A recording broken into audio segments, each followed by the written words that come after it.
First question क्या दे रखा है, the centre of mass of A solid hemisphere. ठीक है, क्योंकि सॉलिड हेमिस्फीयर का निकालना है। अब रेडियस 8 सेंटीमीटर, रेडियस हम लोग यहाँ पर नोट कर लेते हैं, R is equal to 8 centimetre, is 1 centimetre from the centre of the flat surface. Flat surface मतलब कि अगर हम लोग हेमिस्फीयर बनाते हैं तो ये तुम्हारा हो जाएगा, नीचे वाला सरफेस फ्लैट सरफेस हो गया ना, और इसे 1 सेंटीमीटर, इसको सेंटर से 1 सेंटीमीटर बोल रहा है कि ऊपर, 1 centimetre from the centre of the flat surface, then value of x. बोल रहा है कि इसका जो सेंटर ऑफ मास है ना, एक्स डिस्टेंस ऊपर है, तो पूछ रहा है कि इसका सेंटर ऑफ मास क्या होगा, मतलब एक्स का वैल्यू क्या होगा ना। एक बार सबका सेंटर ऑफ मास हम लोग लिख लेते हैं। पहले semi circular ring, semi circular ring का कितना होता है,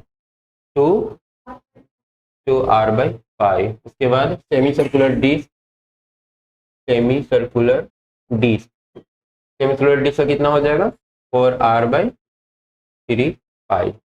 उसके बाद क्या लिख लेंगे, hemispherical, hemispherical shell. Hemispherical shell कैसा होता है, हेमिस्फेरिकल सेल में अंदर वाला जो पार्ट है ना, ये पूरा पूरा खाली रहेगा, सॉलिड वाला में पूरा भरा हुआ रहता है, और हेमिस्फेयर वाला में जैसे कटोरा वगैरह हो गया वो सेल हो जाएगा, हेमिस्फेरिकल सेल। इसका कितना हो जाएगा, r/2। उसके बाद solid sphere, solid hemisphere, solid hemisphere, इसका कितना हो जाएगा, 3r/8। तो ये 4 हम लोग को याद रख लेना है, ठीक है ना। पूछेगा तो यहाँ से ज़्यादातर चांस रहता है कि अगर यहाँ से पूछा तो डायरेक्ट फार्मूला बेस्ड क्वेश्चन रहेगा, तुरंत ही हम लोग सॉल्व कर लेंगे। अब यहाँ पर दिया है आर का वैल्यू कितना, 8 सेंटीमीटर, तो आर के जगह पर कितना हम लोग रख लेंगे, 8 रख लेंगे, तो 3 × 8/8, 8 से 8 कैंसिल, टोटल कितना हो जाएगा, 3 सेंटीमीटर। तो एक्स का वैल्यू कितना हो गया, 3 सेंटीमीटर। नेक्स्ट क्वेश्चन दिया है a square shaped hole of side a/2। यहाँ पर एक स्क्वायर साइड का हॉल किया है जिसका साइड कितना है, a/2 है। स्क्वायर शेप में मतलब चारों तरफ से a/2 होगा ना। इसका एरिया कितना हो जाएगा, इस स्क्वायर का हम लोग अगर एरिया निकालना चाहें तो एरिया हो जाएगा l², साइड का स्क्वायर, ठीक है ना। स्क्वायर का एरिया साइड का स्क्वायर हो जाएगा ना। तो यहाँ पर a/2 है तो a/2 का हम लोग स्क्वायर कर लेंगे, मतलब कि a²/4।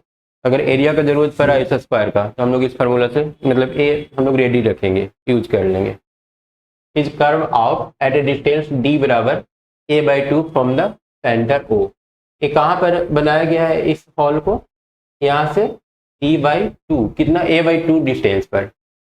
यहाँ से इसका डिस्टेंस कितना है, a/2 डिस्टेंस पर एक इस तरह का स्क्वायर प्लेट हॉल काटा गया है ना। Square shaped hole of side a/2 is curved out at a distance a/2 from the centre O of a uniform circular disc of radius a। इस डिस्क का रेडियस कितना है, a। डिस्क का area कितना हो जाएगा, एरिया ऑफ डिस्क कितना हो जाएगा, a² ना। इसका भी अगर रिक्वायरमेंट रहा तो हम लोग यूज करेंगे। If the distance of the centre of mass of the remaining portion from O is -a/x। अब हो रहा है कि जब इतना काट के निकाल लिए तो निकालने के बाद जो सेंटर ऑफ मास हम लोग निकाल रहे हैं वो कहाँ पर आ रहा है, -a/x डिस्टेंस पर आ रहा है। तो बताओ वैल्यू ऑफ x, x का वैल्यू क्या होगा, ठीक है। तो सेंटर ऑफ मास का हम लोग फार्मूला क्या करे थे, इस केस में अगर कोई पार्ट कट करके निकाला गया है तो उसका सेंटर ऑफ मास होता है a1 r1 minus a2 r2। Area a2 किसका लेंगे, जो काट करके निकाला गया है, और r2 मतलब जो काट के निकाला गया है उसका centre of mass, divided by a1 minus a2। a1 का वैल्यू हम लोग कितना लाए थे, a1 मतलब कि ये पूरा सर्कुलर डिस्क, इसका कितना है वैल्यू, a²। तो a² इंटू, यहाँ पर देखो इसका जो सर्कुलर जो डिस्क है ना, इसका सेंटर ऑफ मास यहाँ O पर होगा, और O को हम लोग अगर ओरिजिन मान ले तो इसका जो सेंटर ऑफ मास इसका जो होगा वो ओरिजिन पर ही होगा, 0 हो जाएगा। माइनस a2 इस स्क्वायर का एरिया कितना है, a²/4। हाँ, इसका तो पाई ही होगा, एक सर्कुलर जो डिस्क है ना, डिस्क का πr² ही होगा, यहाँ पर पाई हम लोग को लेना पड़ेगा। इसमें पाई लेने की जरूरत नहीं है क्योंकि ये तो एक स्क्वायर है, स्क्वायर का एरिया सिंपल साइड का स्क्वायर होता है। लेकिन जब डिस्क का लेंगे ना तो πr² होगा, तो पाई ही रह गया, और आर की जगह पर ए है, तो यहाँ पर पाई ए स्क्वायर ही लेंगे हम लोग। और इसका सेंटर ऑफ मास कहाँ पर हो जाएगा, ये जो डिस्क है इसका सेंटर ऑफ मास यहाँ से लेकर के यहाँ तक का जो डिस्टेंस दे करके रखा था ना, वो ए दे रखा था ना, कि a/2 दे रखा था, a/2 दे रखा था। ठीक है, तो वो हम लोग a/2 ले लेते हैं। यहाँ से यहाँ तक का डिस्टेंस a/2 है और यहीं पर इसका सेंटर ऑफ मास हो जाएगा a/2 डिवाइडेड बाई टोटल का एरिया। टोटल एरिया कितना, पाई ए स्क्वायर माइनस इसका कितना हो जाएगा, ए स्क्वायर बाई 4। ठीक है, इक्वल टू ए वाला अगर हम लोग देखें, ये पाई कटेगा नहीं, यहाँ पर पाई -1/4 हो जाएगा, फ्रैक्शन में आएगा। ठीक है, इसको हम लोग लिख लेते हैं -AQ/8 ना, ये ऊपर वाला -AQ/8 हो गया। नीचे में अगर ए स्क्वायर कॉमन ले लेना, तो ए पाई मतलब कि 22/7, वैल्यू तो दिया है नहीं पाई का क्या लेना है, तो हम लोग 22/7 ले लेते हैं और माइनस ए कितना हो जाएगा 1/4। तो ए हो जाएगा ए स्क्वायर से ए कट करके सिर्फ -a बचेगा, -a/8।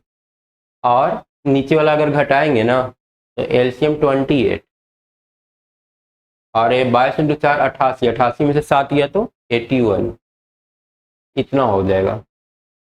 इसको अब ऊपर लेकर के आ जाते हैं। हालांकि पूछा है कि x का वैल्यू क्या होगा, तो -a तो आ ही गया, -a वाला है पूरा और x से पूरा नीचे वाला हो जाएगा, है ना, तो यही x का वैल्यू हो जाएगा।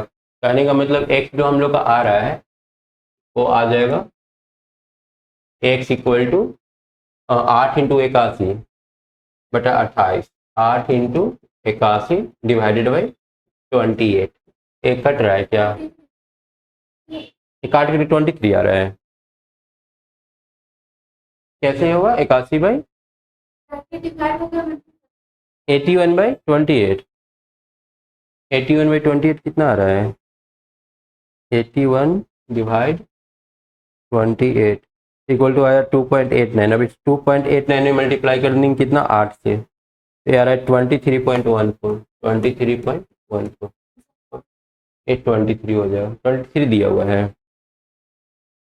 ठीक है, नेक्स्ट क्या दिया है, a rod of length L has non uniform linear mass density, density दे रखा है एक रड का, ठीक है ना, लीनियर मास डेंसिटी, मास डिस्क्रिप्टिविटी मतलब मास बटा लेंथ का जो वैल्यू दे रखा है ना, वो दे रखा है a + b ×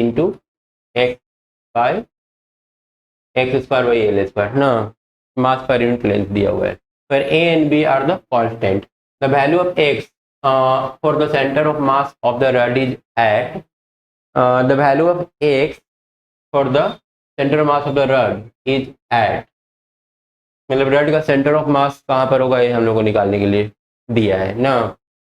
हम लोग क्या करते हैं ना कि एक छोटा सा एलिमेंट ले लेते हैं x डिस्टेंस पर और इसका जो लेंथ है ना वो dx रखते हैं, तो dx अगर रखेंगे तो इसका जो मास होगा, तो चूंकि मास per unit length l length का मास इतना है, ठीक है, dx लेंथ का जब निकालेंगे ना तो इसमें dx से मल्टीप्लाई हो जाएगा।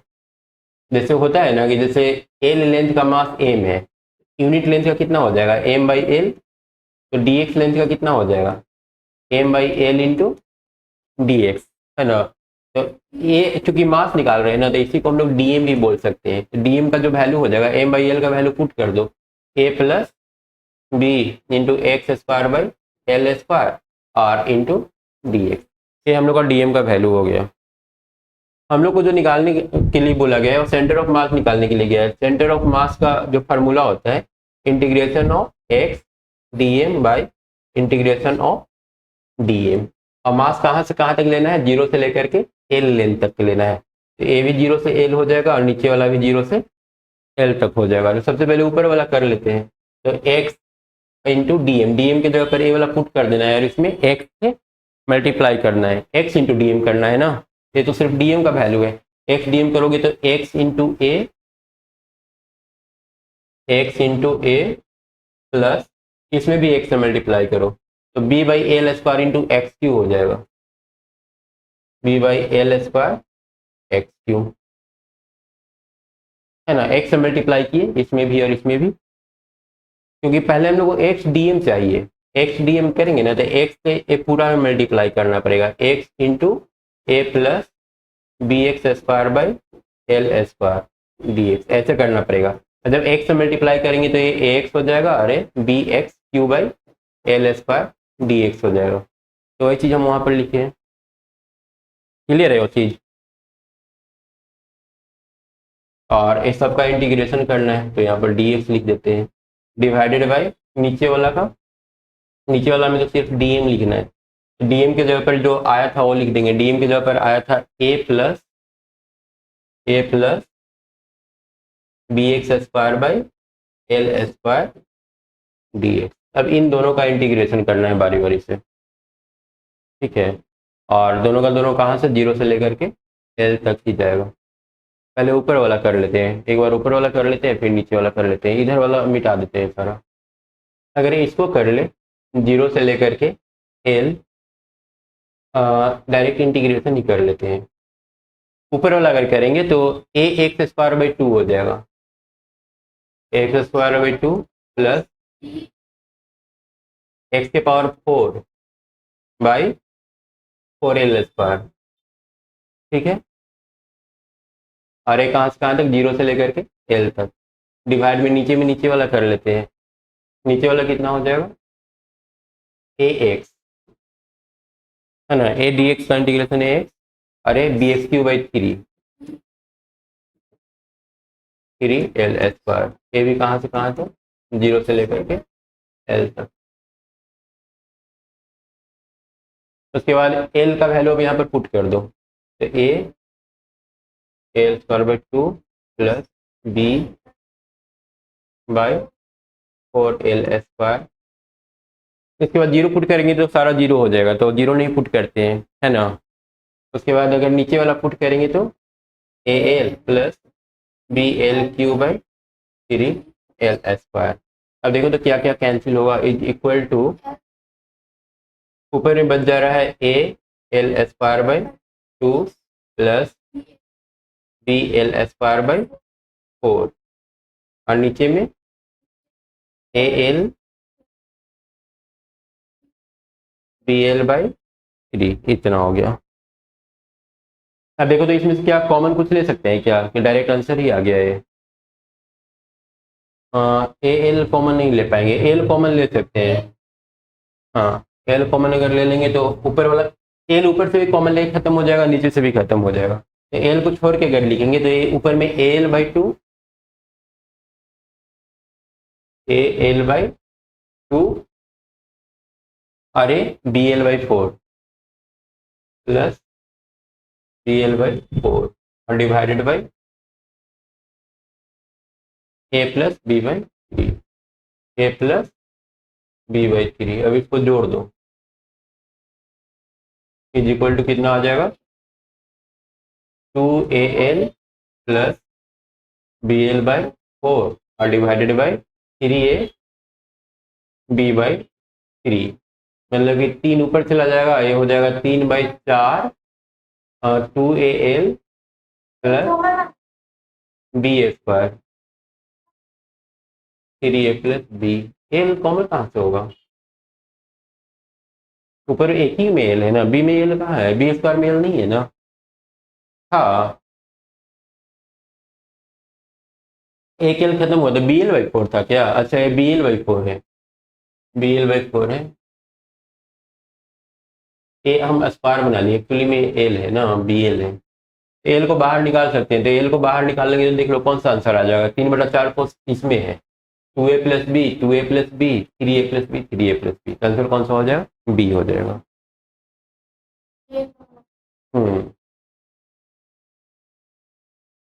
ठीक है, ठीक है, आवाज आ रहा है ना।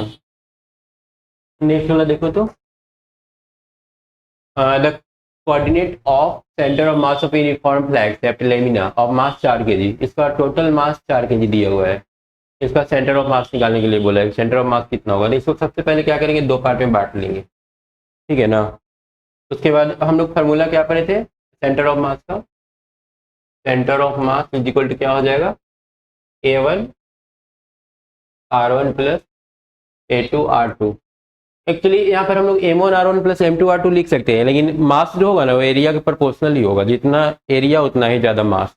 तो अगर कहीं पर मास है तो उसको हम लोग एरिया से रिप्लेस कर सकते हैं। और नीचे में क्या हो जाएगा, A1 प्लस A2 ना, ठीक है। जब काट करके हटाते हैं ना किसी पार्ट को तो माइनस करते हैं, और जब ऐड करते हैं ना, यहाँ पर दो हम लोग ऐड कर रहे हैं, फिर यहाँ पर प्लस करते हैं, तो बस हम लोग को A1R1 ए वाला यूज कर लेना है। तो यहाँ पर ओरिजिन दिया हुआ है, देखो इसका जो सेंटर ऑफ मास होगा ना, ये होगा बीच में ए वाला पॉइंट। ये पॉइंट कितना हो जाएगा, अगर इसका एक्स और वाई कोऑर्डिनेट लिखेंगे तो एक्स कोऑर्डिनेट हो जाएगा हाफ, क्योंकि 0 और 1 के बीचों बीच आ रहा है, और वाई कोऑर्डिनेट हो जाएगा 0 और 3 के बीच में 3/2। इसका एक्स और वाई कोऑर्डिनेट हो गया। उसके बाद ए वाला पार्ट का लिखेंगे ना, तो इसका देखो ए वाला जो पॉइंट होगा ना, यहाँ तक एक है और यहाँ पर 2 है, तो 1.5 देर हो जाएगा बीच में, 1 और 2 के बीच में। ए वाला एक्स कोऑर्डिनेट 1 है, एक्स कोऑर्डिनेट 2 है, तो बीचों बीच कितना हो जाएगा, डेढ़। डेढ़ को हम लोग 3/2 लिख सकते हैं। वाई कोऑर्डिनेट देखो, वाई कोऑर्डिनेट यहाँ पर 2 है और यहाँ पर 3 है, 2 और 3 के बीच में 2.5 हो जाएगा, तो इसको 5/2 लिख लेते हैं, 5/2। मतलब इन दोनों के सेंटर ऑफ मास का पोजीशन पता चल गया हम लोग को। अब दोनों को बस कंबाइन कर देना है। एरिया सबका पता ही है, एरिया कितना कितना हो जाएगा, A1 इसका एरिया, लंबाई इंटू चौड़ाई, लंबाई की चौड़ाई कितना है 1, लंबाई 3, 3 इंटू 1 3, 3 इंटू R1। R1 देखो पहले सेंटर ऑफ मास इसका दो ठो, एक्स और वाई दोनों एक्सिस पर निकालना पड़ेगा, ठीक है ना। तो पहले सेंटर ऑफ मास अगर हम लोग एक्स एक्सिस का निकालना चाहें तो 3 इंटू इसका कोऑर्डिनेट क्या है हाफ, प्लस इसका एरिया निकालो, इसका एरिया 1 से लेकर के 2 तक गया है 1 यूनिट, और नीचे 2 से 3 गया है वो भी 1 यूनिट, तो 1 इंटू 1 1, तो 1, और इसका सेंटर ऑफ मास कितना 3/2 divided by 3 plus 1, total area है ना, ये आ जाएगा 3/2। एरिया सेकेंड वाला छोटा वाला जो तुम्हारा है ना रेक्टेंगल, हालांकि रेक्टेंगल जैसा दिख रहा है एक्चुअली ये स्क्वायर है, क्योंकि इसका एक्स कोऑर्डिनेट 1 से 2 तक गया है 1 यूनिट, मतलब इसका लंबाई 1 हो गया। चौड़ाई भी देखो ये 2 से 3 गया है, यहाँ पर 2 है वाई कोऑर्डिनेट 2, और यहाँ पर 2 वाई कोऑर्डिनेट 3, मतलब नीचे से ऊपर भी 1 ही यूनिट गया है और इधर से इधर भी 1 ही यूनिट गया है, तो क्या है एक तरह का स्क्वायर है, और स्क्वायर का एरिया क्या हो जाएगा ए स्क्वायर, साइड का स्क्वायर, मतलब 1 का स्क्वायर, 1 का स्क्वायर 1 ही रह गया। अब ये हो जाएगा 3/2 और प्लस ये भी 3/2 ना, बाय 4, इक्वल टू कितना आ जाएगा, दोनों को जोड़ेंगे तो 3 और 3 6/2, 6/2 मतलब कि 3, मतलब 3/4, 3/4 को लिख सकते हैं 0.75, तो एक्स कोऑर्डिनेट 0.75 देखो किस में है, या तो सी आंसर होगा या फिर बी आंसर होगा। बस वाई सेंटर ऑफ मास निकाल लेते हैं, तो कंफर्म हो जाएगा दोनों में कौन होगा। एरिया तो वही रह जाएगा 3, एक एरिया 3, और वाई कोऑर्डिनेट में इसका देखो 3/2 है, प्लस इसका कितना हो जाएगा, एरिया तो 1 ही रहेगा, वाई कोऑर्डिनेट देखो कितना है 5/2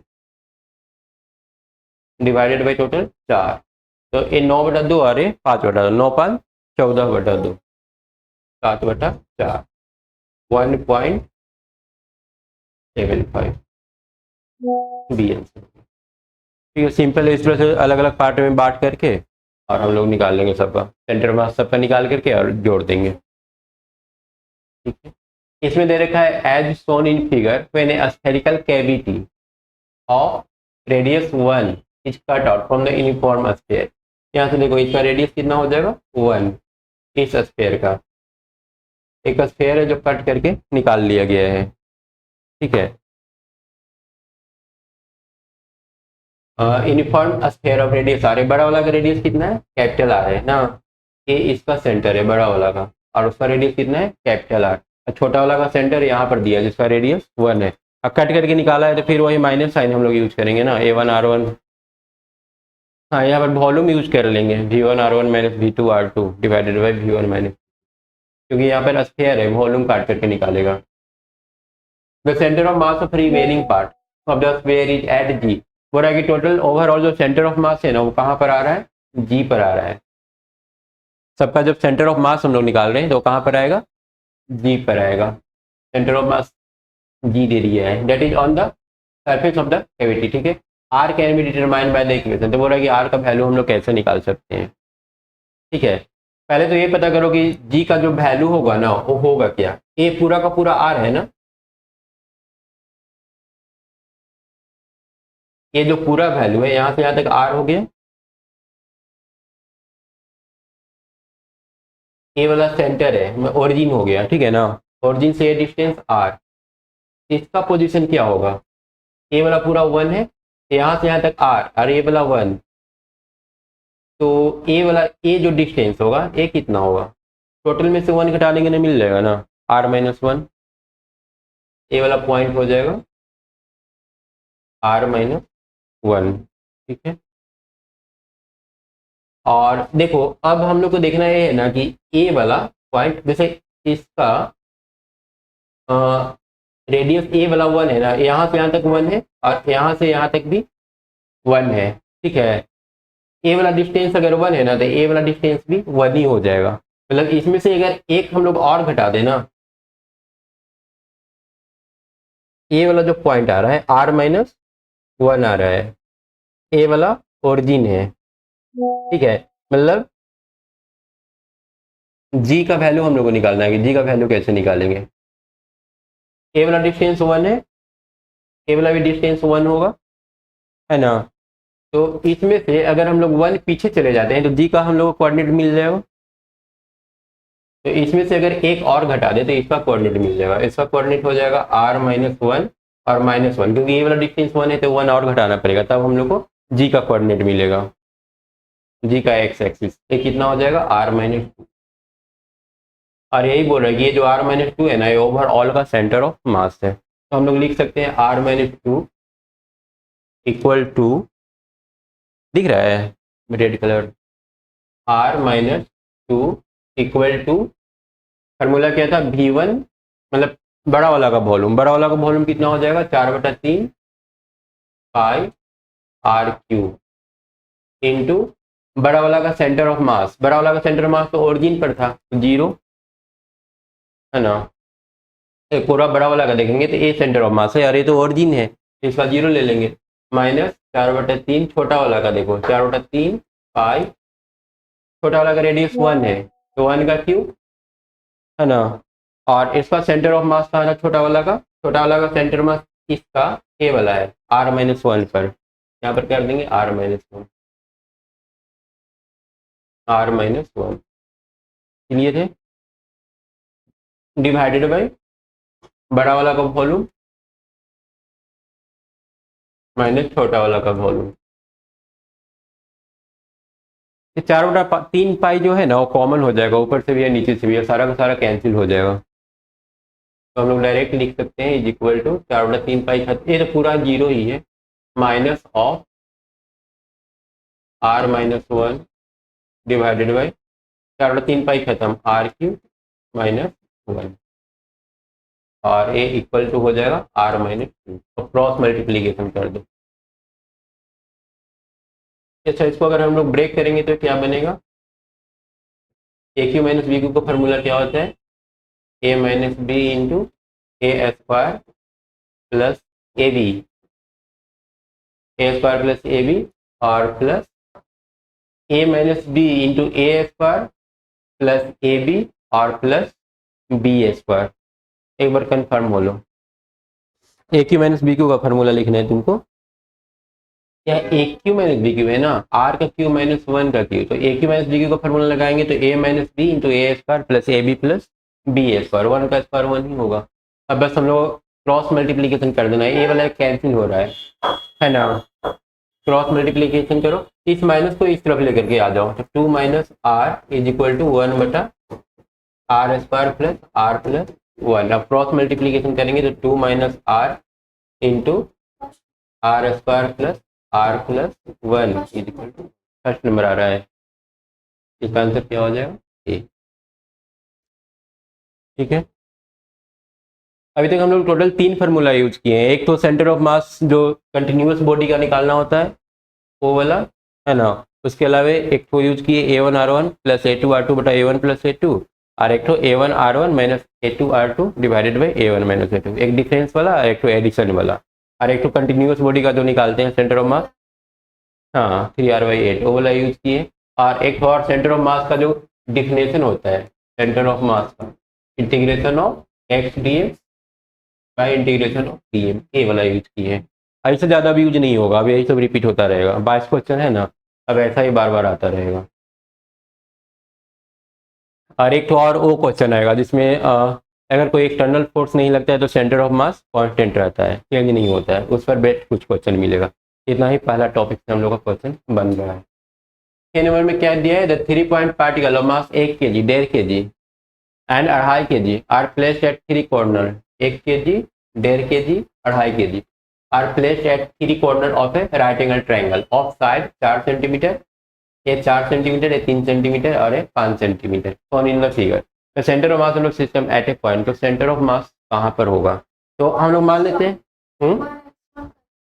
सबसे पहले तो मान लो कि ये वाला जो है ओरिजिन पर रखा हुआ है, ठीक है, इसका ये जो कॉर्नर है ओरिजिन पर है, तो ये वाला क्या कहाँ पर हो जाएगा, एक्स बढ़ करके 3 सेंटीमीटर आगे आ गया, वाई में कोई चेंजिंग नहीं हुआ है। उसके बाद ऊपर वाला का देखो तो ये 4 सेंटीमीटर ऊपर चला गया है, एक्स में कोई चेंजिंग नहीं, वाई 4। अब सिंपल सेंटर ऑफ मास निकाल देना है, तो एक्स सेंटर ऑफ मास पहले निकालो। हम लोग के पास 3 ठो वेट था ना, तीनों वेट का कोऑर्डिनेट पॉइंट पता चल गया, तीनों का कोऑर्डिनेट हम लोग को पता कर लेना है फर्स्ट स्टेप में। उसके बाद x सेंटीमीटर इस x डायरेक्शन में इसका सेंटर ऑफ मास निकालेंगे, तो M1R1 मतलब 1 इंटू 0 प्लस M2R2 1.5 इंटू 3, है ना, और प्लस तीसरा वाला का लेंगे तो मास कितना है 2.5, और x कोऑर्डिनेट क्या है इसका फिर से 0, x कोऑर्डिनेट सबका ले लिए, डिवाइडेड बाई टोटल वेट कर दो, 2.5 और 1.5 कितना हो जाएगा 4, 4 और 1 5 kg है टोटल, तो ये 4.5/5 या फिर 45/50।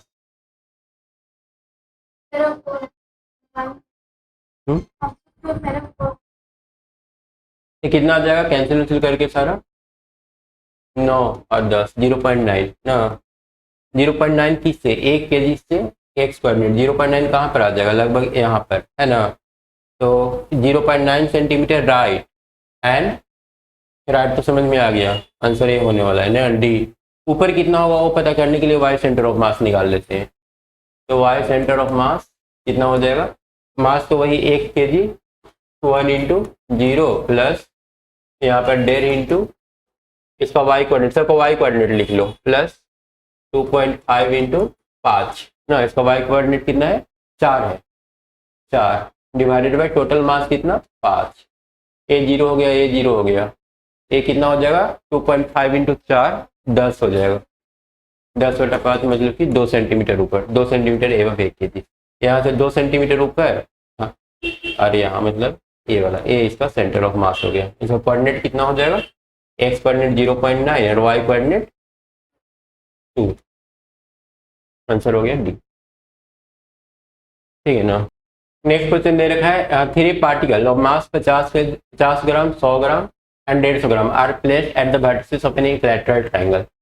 इक्विलैटरल ट्रायंगल के वर्टिसेस पर ये सारा रखा हुआ है, कितना 50 ग्राम, 150 ग्राम और 100 ग्राम, सबका कोऑर्डिनेट भी दे ही दिया है तो निकालना आसान है। X y coordinate of the centre of mass, x centre of mass निकालो, एक सीएम के लिए मास 50 ग्राम है, 50 इंटू ओरिजिन पर रखा हुआ है, प्लस सेकेंड वाला में देखो इसका मास कितना है 100 ग्राम, सब ग्राम में ले रहे हैं मास, कहाँ पर रखा हुआ है 1 मीटर के डिस्टेंस पर, प्लस तीसरा का लो 150 ग्राम, कहाँ पर रखा हुआ है ये वाला 0.5, एक्स कोऑर्डिनेट 0.5 डिस्टेंस आ गया है ना 0.5, और डिवाइडेड बाई टोटल मास कितना हो जाएगा, सबको जोड़ेंगे तो 150 ग्राम, 200 ग्राम, 300 ग्राम, ठीक है, ग्राम ग्राम कैंसिल हो जाएगा ऊपर नीचे, है ना, यूनिट 0 100 100 प्लस कितना 150 का आधा 75 डिवाइडेड बाई 300, 175 बटा 300, 25 से काटेंगे तो 25 7 बार में कटेगा ना 175, और ये 25 12 बार में ना 7/12, 7/12 कौन सा ऑप्शन है, एक तो इसमें है और एक तो इसमें है। अब वाई सेंटर ऑफ मास निकाल लो, सी में भी दिया है। अब वाई सेंटर ऑफ मास निकाल लेंगे तो वाई सेंटर ऑफ मास निकालने के लिए मास तो वही है 50 ग्राम इंटू 0 प्लस यहाँ पर मास कितना है 100 ग्राम, इसका वाई कोऑर्डिनेट कितना है 0 प्लस यहाँ पर मास कितना है 150 ग्राम, वाई कोऑर्डिनेट उसका कितना हो जाएगा, वाई कोऑर्डिनेट ए वाला, ये तो दिया ही नहीं है, इक्विलैटरल ट्रायंगल है ना। हाँ हाँ इक्विलैटरल ट्रायंगल है तो तुम्हारा ए वाला अगर 0, ए वाला पूरा का पूरा कितना है 1 मीटर है ना, तो ए वाला यहाँ से यहाँ तक 1 मीटर हो गया, ठीक ना। तो 1 cos 60 करेंगे तो ये निकलेगा, sin 60 करेंगे तो ये निकलेगा, तो 1 sin 60 कितना हो जाएगा, 1 sin 60, sin 60 का वैल्यू √3/2, यहाँ पर ले लो √3/2, और टोटल मास तो हम लोग जोड़ लिए थे 300 आया था, 300 मतलब कि 150, ये सब तो 0 0 खत्म ही हो गया है ना, और 150 से कट करेंगे तो ये 2 बार में 300 मतलब √3/4, कौन सा है √3/4, सी इसका सही आंसर हो जाएगा, ठीक है। उसके बाद आते हैं question number 8, for particle A B C D which masses M, सबका मास दिया हुआ है ए बी सी डी, मास इसका कितना कितना है, एम है ए वाला का ए 2m, इसके बाद ए 3m और ए 4m, इस तरह से दे रखा है सबका mass. Are the corner of a square, सब बोल रहा है कि एक स्क्वायर के कॉर्नर पर रखा हुआ है, they have acceleration of equal magnitude which direction सोर, सबका एक्सेलरेशन दे रखा है और सबका एक्सेलरेशन का डायरेक्शन भी दे रखा है। The acceleration of the centre of mass, the acceleration of centre of mass क्या होगा, तो देखो सबका जैसे होता है centre of mass is equal to m1 into इसका वैल्यू कितना हो जाएगा, ए इस डायरेक्शन में दिया हुआ है, ए क्या हो जाएगा इस डायरेक्शन में है ना, तो ए जे लिखना पड़े, एक्स डायरेक्शन में तुम्हारा आई होगा ना, ए आई लिखना पड़ेगा क्योंकि इस डायरेक्शन में हम लोग आई लेंगे ए आई ना, इस डायरेक्शन में माइनस आई लेते हैं, इस डायरेक्शन में प्लस आई लेते हैं, ऊपर फिर क्या लेंगे, ऊपर के डायरेक्शन में जे और नीचे माइनस जे, इस टाइप से। तो अगर हम लोग यहाँ पर उस तरह से ले लें तो m1 एम है और यहाँ पर क्या हो जाएगा ए आई प्लस 2m इंटू इसका डायरेक्शन देखो ऊपर की ओर है तो ए जे कर लेते हैं, आई का डायरेक्शन माइनस तब होगा जब ए तुम्हारा, अच्छा ए दिया हुआ डायरेक्शन, ए डायरेक्शन है इसमें, ए डायरेक्शन है ना, तब फिर माइनस आई लेंगे, इसको निगेटिव कर दो, और इसमें जो डायरेक्शन है ऊपर की ओर है तो इसको पॉजिटिव ही रखेंगे, थर्ड वाला का 3m इंटू डायरेक्शन इधर है प्लस आई रखेंगे ए आई, और 4m इंटू माइनस जे दिया हुआ है ना, तो यहाँ पर माइनस ए जे कर लेंगे, डिवाइडेड बाई टोटल मास कितना हो जाएगा 4 3 7 7 9 और 10 है। अब इसको सॉल्व करो तो कितना आ रहा है, आई वाला एक तो यहाँ पर है और एक तो यहाँ पर है, मतलब 3 में से एक गया तो 2m ए आई, जे वाला देखो तो -4 और यहाँ पर -2, तो -2m a j divided by 10m, m तो कैंसिल ही हो जाएगा, बच जाएगा क्या ए आई, ए भी कॉमन ले लेते हैं ना, I minus J divided by 5, I minus J a by 5 I minus J, a answer हो जाएगा ना। 8 नंबर हो गया। 9 नंबर है a uniform rectangular thin sheet ABCD of mass M has a length and length a and breadth, length दे दिया breadth दे दिया B, ये सेंटर ऑफ मास का कोऑर्डिनेट भी दे दिया है। उसके बाद वो नहीं ए ओवरऑल का अगर देखोगे ना तो ओवरऑल का सेंटर ऑफ मास का कोऑर्डिनेट दे दिया है। उसके बाद बोल रहा है कि इतना बड़ा जो पार्ट है ना वो पार्ट करके निकाल लिया गया, तो नया सेंटर ऑफ मास क्या होगा रिमेनिंग पोर्शन का, तो वही A1R1 वाला फार्मूला A1R1 माइनस A2R2 लगाएंगे, तो बड़ा वाला का एरिया कितना हो जाएगा एक सेंटर ऑफ मास पहले निकाल लो। बड़ा वाला का एरिया, लेंथ ए और चौड़ाई बी, ए बी। इसका सेंटर ऑफ मास क्या कहाँ पर है, a/2 पर, माइनस छोटा वाला का एरिया, इसका लेंथ देखो तो यहाँ से यहाँ तक a/2 लेंथ होगा। ये टोटल ए है, ए का आधा करेंगे तो कितना, a/2, और ए पूरा बी है, बी का आधा करेंगे तो b/2, a/2 इंटू b/2 इसका एरिया हो गया। ठीक है, और इसका सेंटर ऑफ मास जो होगा ना, ये बीच में यहाँ पर होगा। ए वाला पॉइंट कितना होगा, देखो यहाँ पर है 0.5 और यहाँ पर है 1, है ना, 0.5 है और ये 1 है, तो 0.5 और 1 के बीच में क्या आएगा, 0.75, है ना। तो यहाँ पर कर दो 0.75, 0.75 को हम लोग 75/100 या फिर 3/4 भी लिख सकते हैं ना। ये वाला कोऑर्डिनेट हो जाएगा 3/4 ए और 3/4 बी ना, divided by total area a b में से ए वाला एरिया a/4 घटा देना है, तो ए आ जाएगा। देखो तो कितना आ रहा है, ए बी पूरा सब में से कैंसिल हो जाएगा ना, ए बी यहाँ भी है, ए बी यहाँ भी है, नीचे भी ए बी है, तो सारा ही कॉमन लेके ए बी को हटा देते हैं। ए बच गया a/2 माइनस 3/16 ना, 1 माइनस 1/4, 3/4 ए भी होगा ना, ये 3/4 ए होगा, यहाँ भी ए लिखना होगा। तो ऊपर वाला का एलसीएम 16 मतलब कि 8 है माइनस 3 है डिवाइडेड बाई 4 माइनस 1/4, 8 में 3 गया 5 है बटा 16 इंटू 4/3, 4 से 4 मतलब 5a/12, 5a/12 कहाँ पर है, ए बना बी, उसी तरह से उसका 5b/12 आ जाएगा वाई कोऑर्डिनेट निकालेंगे तो। ठीक है ना, हो गया ये, हाँ बस खाली ये वाला चेंज हो जाएगा, पोजीशन ए की जगह बी हो जाएगा। The position vector of the centre of mass R seem of an asymmetric uniform bar of negligible area of cross section shown in figure.